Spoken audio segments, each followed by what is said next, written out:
I call the member for Fadden. Thank you, Madam Deputy Speaker.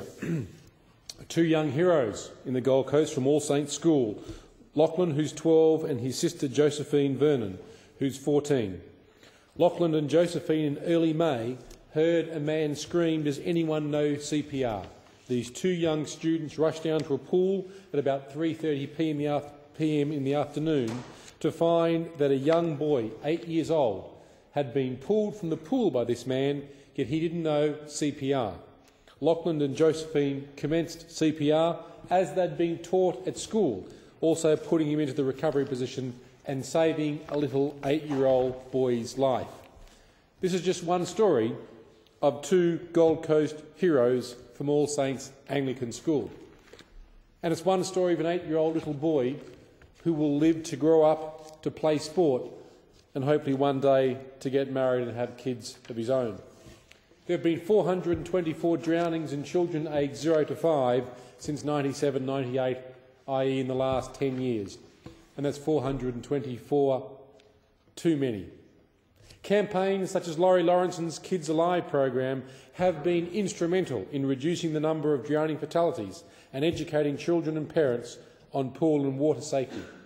Since its inception, the Kids Alive show has been seen in 545 country towns, 44 remote communities, and watched by over 225,000 children in Australia. And yet it's also sad to note there are something like 6,500 near drownings each year. So I support any creation of a National Drowning and Prevention Awareness and Memorial Day. I support anything that will bring attention to these dreadful and horrifying statistics and to encourage people to familiarise themselves with prevention techniques. I have a 4-year-old son and a 2-year-old son and another child on the way.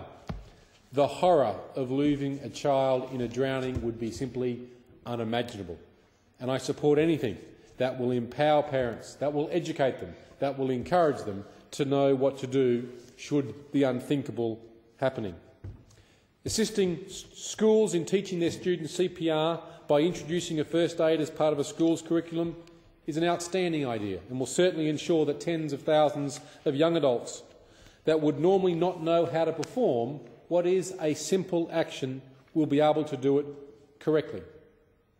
It's interesting that most adults actually believe they know how to do CPR, yet testing by industry has shown that only about 50% of them, when push comes to shove, actually do.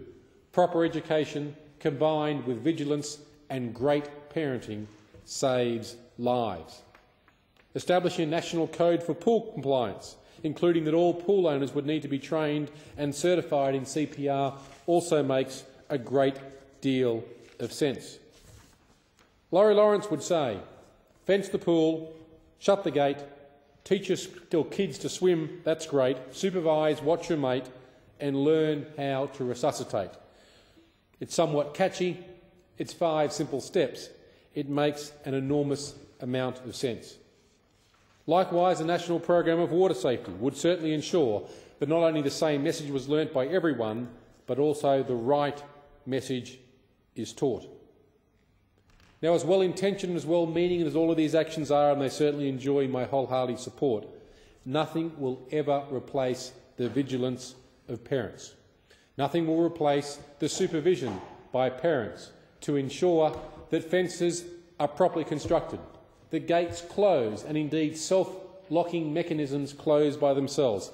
Only on Saturday I went round and checked all of the locking mechanisms on our gate around the pool to make sure that they would close within a second after I walked through them automatically. Nothing will replace the supervision by parents, and nothing should.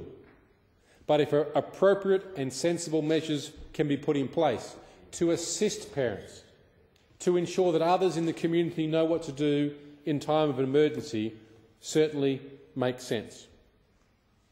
And then if the unthinkable happens, if the tragedy does occur where a child is found at the bottom of a pool, then we can be assured that young heroes like Lachlan and Josephine Vernon from All Saints School will have been trained, will have been taught, and will know what to do.